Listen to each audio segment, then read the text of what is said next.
Salut, ici Joanne Yangting, toujours présent pour vous aider à gagner plus de temps, de connaissances et d'argent pour vous éclater, performer et apporter toujours plus de valeur en tant que leader dans votre business et dans votre vie. C'est parti!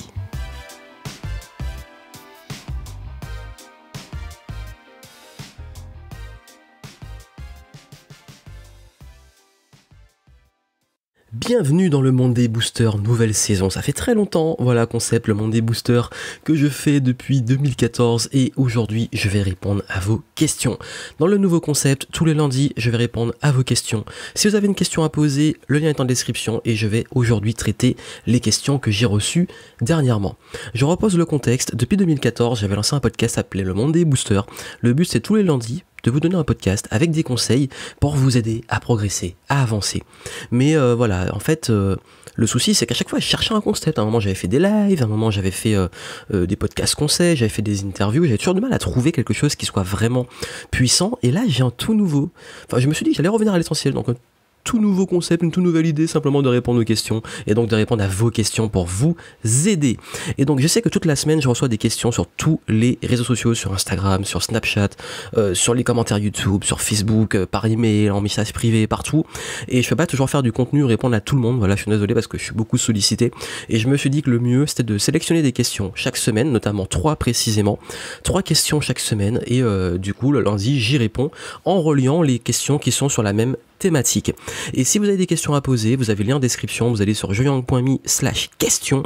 Le lien est écrit aussi, donc pas de souci. Et pour écouter les podcasts, je poste des podcasts régulièrement et tous les lundis maintenant on va se retrouver pour les séances de questions-réponses. Vous pouvez écouter sur iTunes, sur l'application K, sur SoundCloud.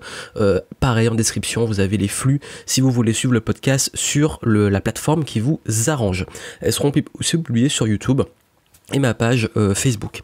Donc voilà, donc cette semaine, je vais répondre à 3 questions plus une, parce que c'est une question bonus par rapport au contexte spécial. Juste avant, petite annonce, cette semaine, je vais justement axer sur comment trouver une idée de business et son orientation. Ce sera une petite parenthèse spéciale, je vais revenir aider les débutants aussi, parce que j'ai eu tellement de personnes même qui me disent, voilà, j'ai envie de changer, me lancer, mais je sais pas par quoi commencer, j'ai besoin de clarifier les choses. J'y reviens en détail, donc vous aurez pas mal de conseils pour comment vous lancer, comment avoir une idée de business, comment trouver l'orientation. Donc si vous avez des questions dessus, par exemple pour la prochaine fois, pas la peine de vous précipiter puisque je vais y répondre, puisque j'ai reçu énormément de questions ici, même si c'est pas le sujet des questions que je vais aborder ici, sauf la première, puisque c'est une question bonus, donc ça va 4 questions aujourd'hui, parce qu'on me l'a beaucoup posé à Paris. En fait, cette semaine, j'étais à Paris, donc j'ai donné une masterclass. J'ai également pas mal été à des rencontres, des networking. J'ai aussi été au WED. Donc le WED qui est une série de conférences durant une journée. D'ailleurs, l'année dernière j'étais conférencier au WED, cette année j'étais en tant que participant, en tant que spectateur, donc c'était une très bonne journée. Et des personnes qui me connaissent dans le public, donc merci à vous pour ceux qui sont venus me voir, qui m'ont dit qu'ils appréciaient mon contenu, qu'ils étaient contents de me retrouver. Merci à vous et pour vos messages, pour vos encouragements, pour vos retours, pour me dire que mon contenu vous aide.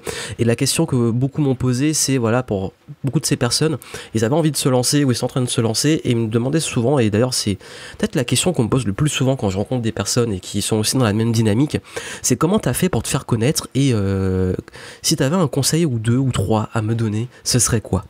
Alors c'est vrai que c'est pas facile à répondre puisque c'est vrai que c'est un peu large et que mon parcours est particulier et que votre parcours est particulier. Mais si je devais vous donner un conseil, voici ce que ce serait. Déjà, comment je me suis fait connaître et par quoi, enfin en tout cas moi j'ai commencé, c'est tout simplement que voilà, si faut regarder, j'ai commencé en 2009-2010. À l'époque, j'étais encore étudiant, j'avais envie de partager ce que j'apprenais en marketing, ce que je testais, le fait de créer mon entreprise, et j'avais décidé de documenter le lancement de mon entreprise, de documenter mes expériences d'étudiant à entrepreneur. Et ça m'a créé une forte autorité. Pourquoi? Parce que quand vous documentez ce que vous faites, si vous n'êtes pas forcément expert sur un sujet, vous n'êtes pas encore super bon quand vous démarrez, le fait de documenter, le fait d'en parler, de montrer votre évolution, ça montre aussi d'où vous venez et où vous allez. Et il y a beaucoup de personnes qui sont devenues des clients plusieurs années après même, parfois qui finalement au bout de 3-4 ans deviennent des clients alors qu'avant ils me suivaient depuis longtemps, ils n'avaient jamais rien acheté parce qu'ils me disent que quand ils voient mon évolution, ils sont inspirés. Et quand ils voient mon parcours, ils sont inspirés, ils se disent au moins on voit que c'est quelqu'un qui bosse, on voit que c'est quelqu'un qui met en pratique ce qu'il conseille et ça me permet de gagner beaucoup plus de confiance. Et vous, en fait, si vous voulez gagner la confiance des gens, il va falloir faire vos preuves. Regardez, la plupart des gens qui sont dans le game, qui sont sur le web, actuellement, ils ont commencé tous depuis avant, la plupart, hein, avant 2010, ou même maximum, je crois que ceux qui cartonnent le plus, en tout cas, au moins sont là depuis 2012-2013, pour la grande majorité. Il y a bien sûr des exceptions, mais voilà, donc faut pas avoir peur d'être patient, voilà, il faut être patient, voilà, il faut vraiment partager ce qui vous fait vibrer, c'est le conseil que je pourrais donner. En fait, ne cherchez pas tout de suite, j'ai fait une vidéo, le titre, d'ailleurs c'est ma dernière vidéo sur YouTube, au moment où si vous voyez le podcast à temps, le titre de cette vidéo c'était avant il se moquait de moi, et maintenant. Et donc justement, maintenant, tout le monde m'écoute. Et dans cette vidéo, c'était vraiment un cœur ouvert, voilà, c'était juste un petit vlog avant de partir de Paris, et je vous dis que en fait, juste le fait d'apporter de la valeur, de ne pas se focaliser que sur les chiffres, sur le nombre d'abonnés, le nombre de partages, le nombre de vues, le nombre d'euros qui rentrent, surtout au début, c'est surtout avant tout de partager et de chouchouter chaque personne qui va apprécier votre message et d'y aller step by step, un par un. C'est une vue, plus une vue, plus une vue, plus une personne, parce que les vues, c'est des personnes. On a tendance à l'oublier. On sait que maintenant, on rêve tous d'avoir des millions d'abonnés, des millions de vues, etc. Mais surtout, on oublie que ce sont des humains, 1 million de personnes, c'est juste énorme. Mais il n'y a pas besoin d'avoir 1 million de personnes, il n'y a pas besoin d'avoir même 1000 personnes ou autre. Un petit peu suffit. Ma masterclass que j'ai fait à Paris, j'ai montré même des chiffres en montrant que juste avec une liste de 1000 personnes, on pouvait avoir des super résultats. Donc l'idée, voilà, c'est de toujours focaliser sur votre valeur et ce qui vous fait vibrer. Vous savez, l'information est facile à avoir. Vous pouvez facilement savoir comment créer un business. Vous pouvez facilement savoir via des livres, des formations en ligne, gratuites, payantes. Vous avez toutes les infos. Au pire, vous pouvez avoir les infos en vous renseignant. Et d'ailleurs, si c'est d'être dans cette dynamique, bravo. Par contre, personne ne pourra appliquer pour vous. C'est-à-dire qu'il ne faut pas tomber dans le piège. Peut-être que beaucoup attendent qu'on leur valide ce qu'ils doivent faire, ou qu'on le fasse pour eux, ou qu'on leur dise exactement quoi faire. Parce que même quand on dit quoi faire, seul vous êtes maître de l'action. Et donc, créer une dynamique de test, comme je disais, step by step, au fur et à mesure. N'ayez pas peur de tester des choses, de vous planter, de réessayer, de continuer. Vous voulez vous lancer dans la vidéo, vous en avez peur, faites. Vous voulez vous lancer dans un business, faites-le. Faire du coaching, faites-le. Et allez-y au fur et à mesure, et vous allez voir que c'est comme ça que ça va venir. Et je pense que c'est la meilleure chose à faire, c'est d'abord de vraiment y aller à fond sur ce qui vous fait vibrer. Et je vais, comme dans cette semaine, pareil, je vais aussi parler de comment trouver son orientation, tester une idée de business, etc. J'y reviendrai, mais c'est mon premier conseil que je pourrais vous donner. On va passer à la première question. Et cette première question, c'est assez marrant parce que ça relie un petit peu des sujets que je traite en ce moment et j'ai trouvé intéressant de l'aborder. C'est que faire pour être populaire, aimé et respecté de tous sans avoir à dépenser. De Ousmane. Et il y a aussi Boubacar qui m'a demandé comment devenir un leader inspirant. Donc pour moi, les deux sont liés. Comment devenir populaire, aimer, respecter un leader inspirant et en plus sans avoir à dépenser. Alors, je sais pas qu'est-ce qu'on peut dire par rapport au mot dépenser. J'aime pas trop le mot dépense. Je pense plutôt en mode investissement. C'est-à-dire qu'il va forcément falloir donner. Et donner, peut-être que dépenser, c'est dans l'idée de l'argent, je pense. Eh ben, donner de votre temps. Quoi qu'il arrive, il faut comprendre une chose, c'est que si vous voulez devenir populaire, aimé et respecté, devenir un leader, il va falloir donner. Vous allez devoir donner. Vous allez devoir toujours apporter de la valeur aux autres.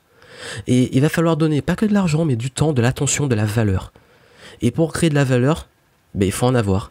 Il faut se développer. Il faut faire ses preuves. Il faut faire le taf. J'ai fait une vidéo sur ça, exactement cette vidéo, en fait, elle répondait un peu à ça.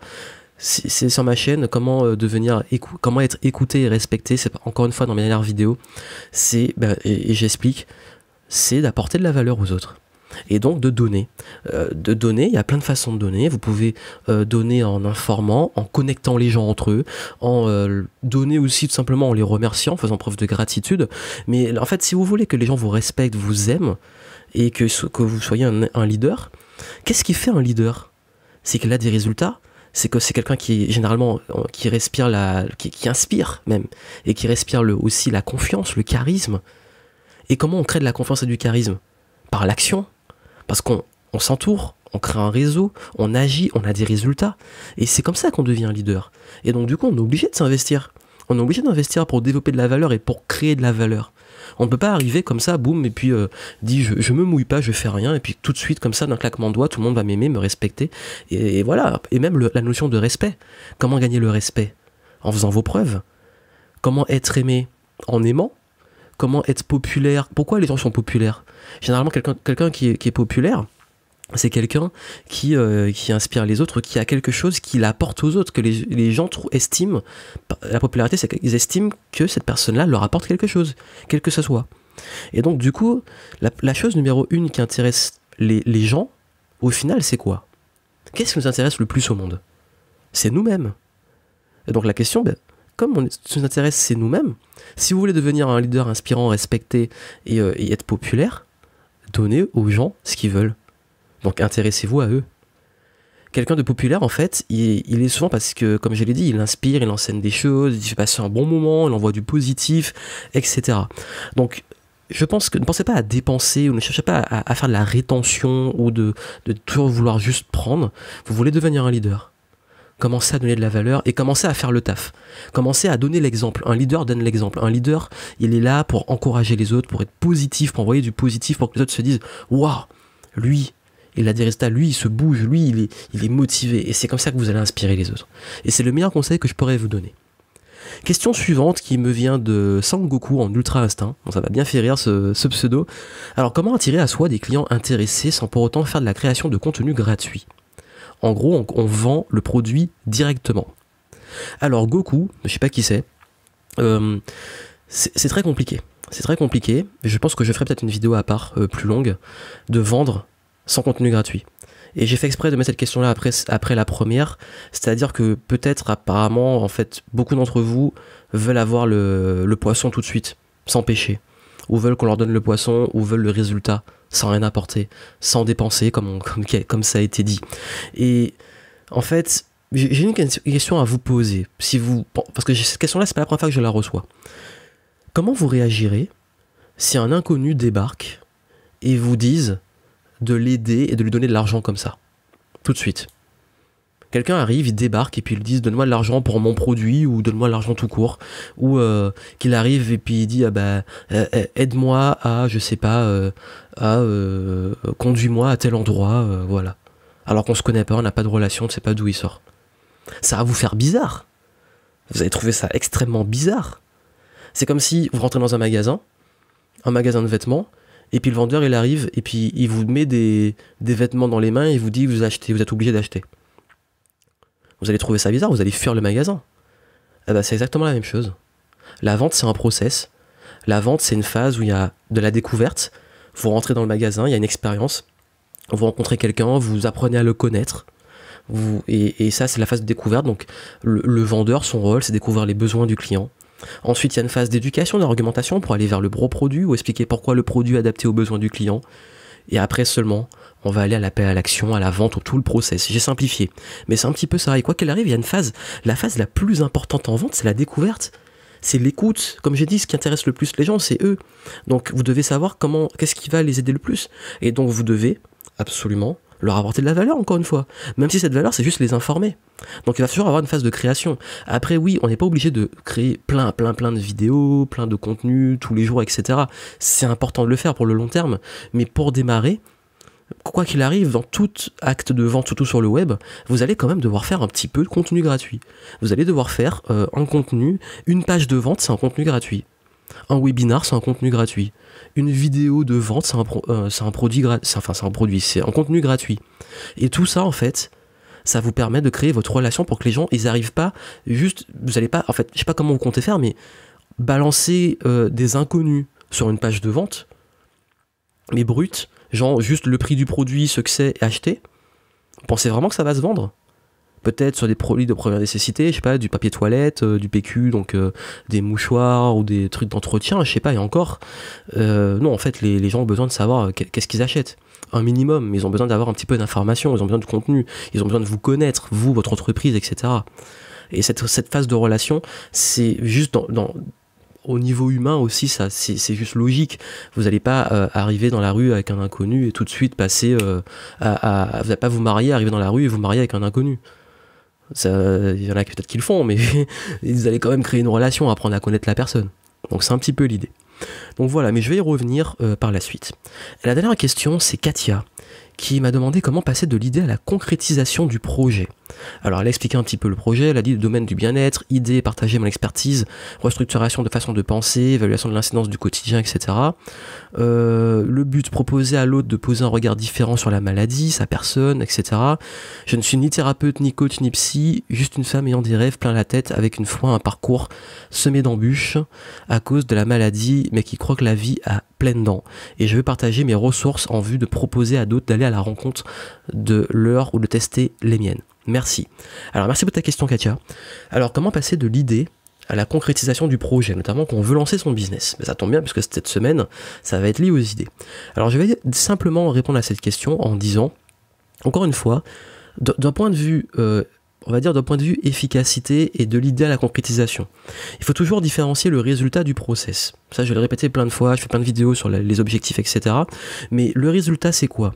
Le résultat c'est que tu sois en fait, que tu aies des clients, que tu accompagnes, que tu aies des clients qui te trouvent, qui te font confiance, peu importe la forme, tu as une entreprise, tu as des clients et tu fais ce que tu as envie de faire, c'est-à-dire les aider. Ça c'est ton résultat. Et maintenant il faut créer le process qui va amener à ce résultat. Et ce process, la première chose, c'est par quoi je commence. C'est-à-dire, il faut souvent en fait te demander par quoi il faut commencer pour créer cette structure. Donc, ça tombe bien, puisque cette semaine, je vais aborder comment tester une idée, donc comment valider l'idée, comment être sûr que ça sera bonne, comment formuler une idée pour qu'elle soit business friendly, donc qu'elle puisse se vendre. Parce qu'il y a aussi une chose, c'est que dans ta description, je vois deux choses. Je vois, il y a les problèmes, donc par exemple l'après-maladie, se retrouver, etc. Mais tu parles beaucoup de ta méthode, mais il va falloir focaliser, parce que je sais que c'est un petit message, je dis juste pour la perspective, il faudra comprendre qu'il faudra derrière, comme j'aime dire, et qui est une phrase qui est beaucoup utilisée par les marketeurs, qui disent que beaucoup d'entrepreneurs font l'erreur de vendre des vitamines alors que c'est plus facile de vendre des antidouleurs. Et tu crées justement quelque chose pour arrêter la douleur. Donc faut pas penser à ce qui toi serait bien, donc ta méthode, parce que ça va les faire peut-être être un petit peu boosté, mais penser au problème et ce que tu vas vraiment résoudre et la douleur que tu vas arrêter pour amener vers un résultat.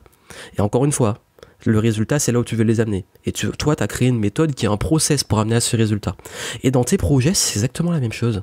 C'est-à-dire ce que tu veux faire avec tes clients, les amener d'un point A à un point B, dans ton projet, il va falloir le faire. Et comment tu fais avec tes clients? Tu identifies donc les blocages, les problèmes, et tu décortiques toutes les étapes pour arriver. Dans le projet, c'est pareil. Par quoi commencer? Valider l'idée. Ensuite, aller chercher des premiers clients. Avoir des clients test éventuellement. Ensuite, avec ces clients, commencer à travailler. Si tu bloques sur l'administration, etc., c'est pas grave. Tu travailles gratuitement avec des premières personnes que tu sélectionnes et tu vois que ta méthode est bonne. Tu vois que le truc est bon, tu vois que tu as de la demande, tu crées une structure et tu prends tes premiers clients, etc. Et en fait, c'est de décortiquer tout le process qui va amener au résultat où ton entreprise tourne. Et donc de clarifier, d'aider à avoir du recul, etc. Et très honnêtement, en fait, à l'heure actuelle, le meilleur programme que j'ai pour vous aider à faire ça, c'est Envol. J'explique tout le process, comment transformer une idée en projet et surtout comment faire décoller un projet si on procrastine, si on a du mal à mettre en pratique ce qu'on sait, parce que souvent on sait ce qu'il faut faire et à clarifier les choses. Mais vraiment, le meilleur conseil pour passer de l'idée à la concrétisation, c'est déterminer vraiment le résultat qu'on veut, la vision, là où on veut arriver. Et ensuite, décortiquer de A à Z, se poser à une table et dire le plan qu'on pourrait faire pour arriver au résultat. Et ça, je le développe dans Envol. J'ai fait plein de contenu sur les objectifs sur ma chaîne. Mais si vous voulez le résumé, la méthode la plus rapide, allez dans Envol. C'est mon programme et ça va vous faire, justement, le but Envol, c'est de faire décoller le projet et d'aller du point A au point B. Et tous mes clients qui l'ont suivi m'ont dit que ça leur a donné un gros coup de pied aux fesses, ça a clarifié leur projet. Et je pense qu'Katia, tu as besoin à l'heure actuelle de clarifier ton projet, autant au niveau personnel avec les bons outils pour avoir une vue d'ensemble sur tes objectifs, etc. et le process, mais aussi tu as besoin d'une partie business. Mais là, j'aurais pas le temps de te dire exactement quoi faire. Mais la bonne nouvelle, c'est que je vais le faire cette semaine, montrer comment développer, trouver une idée pour ceux qui sont encore en recherche d'idées, la valider, la concrétiser, l'affiner, clarifier, et puis aller vers le projet, notamment de business. Donc voilà, donc c'était les 3 questions de la semaine. J'ai essayé d'y répondre aussi de façon très concise, on va pas tourner autour du pot. En plus, c'est des sujets que je traite très souvent, j'ai déjà traité beaucoup, donc vous allez trouver pas mal de contenu dessus sur ma chaîne. Et puis comme je vous l'ai dit, je vous retrouve très vite pour vous donner un max d'outils pour comment trouver et tester une idée de business. Je pense que je ferai peut-être même quelques lives dans la semaine, je vais voir. Je vais organiser tout ça. Vous serez informé sur ma chaîne YouTube et vous serez informé également par email. Donc n'hésitez pas. Et puis n'oubliez pas, si vous avez des questions et que vous voulez que je traite vos questions prochainement, vous me laissez, il y a le formulaire en description. Et je les traiterai lors d'un prochain Monday Booster. À très bientôt.